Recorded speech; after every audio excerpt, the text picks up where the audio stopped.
So I get a lot of questions about pre-workout. Like, do I use it? Do I like it? What are my thoughts on it and stuff? But before I jump into the nitty-gritty of that, let's check out the tip of the day in the RDP Advent Calendar. So today's tip is very simple for curls on suspension straps. Now, one of the things about doing curls on suspension straps is it's usually a fairly strong exercise. So it's hard to get a lot of resistance into the hands and therefore into your biceps.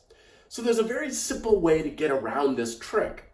All you gotta do is just use one arm at a time. Doing this will create a lot of instability because you're using one side. The other arm just kind of hangs down like this. I'm not really pulling on this side. It's just there for a little bit of support, but you don't need nearly as much of an angle in your body to create a lot of resistance in your bicep. You can alternate, kind of like as I'm doing now, or you can just stay with a single side for reps. Like 8 to 15 is usually a good number to go after. Just make sure that whatever suspension trainer you're using, like this is the monkey bars too, that the handle can really rotate easily. Because if it doesn't rotate very easily, it doesn't create a smooth feeling, and it's not quite as comfortable on the wrist and not quite as effective an exercise. So pre-workout, first and foremost, I don't consider this a supplement. And the reason is because the way I see it is a supplement is something that brings you more of something that you're already getting from your diet.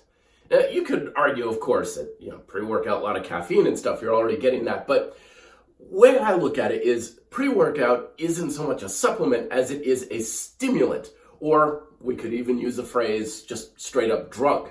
The way I've come to view pre-workout is that A, it's not at all necessary, you don't need it. B, you could possibly form a dependence on it, and of course here at Red Delta Project, everything is about breaking away from having to depend on things to stay in shape. And C, it could be something that can mask or compensate for other shortcomings in your daily habits, particularly like poor sleeping habits. So it's for these reasons that I don't do it myself. There was one time I tried it. God, I sound like someone. God, Johnny, when I was your age, I smoked pot once, No, I tried it once when it just came out. It wasn't even called pre-workout at the time. And I didn't notice anything at all. I might as well have just drank water. All my friends were like, isn't that the greatest stuff? And I'm like, I don't notice anything whatsoever. But I'm usually not very sensitive to caffeine. I could drink a Red Bull and go right to sleep. So that could be possibly why.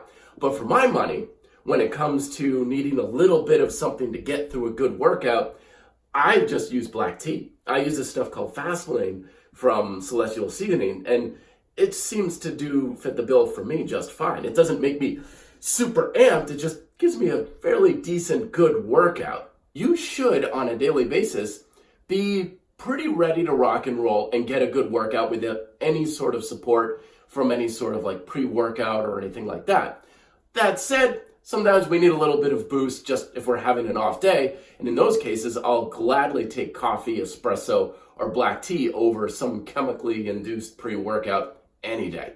So what do you think? Do you use pre-workout all the time? What are your thoughts on it? Plus, what are some of your best biceps training tips for bodyweight training? We'd love to hear from you from the RDP community down below. Till then, be fit, live free.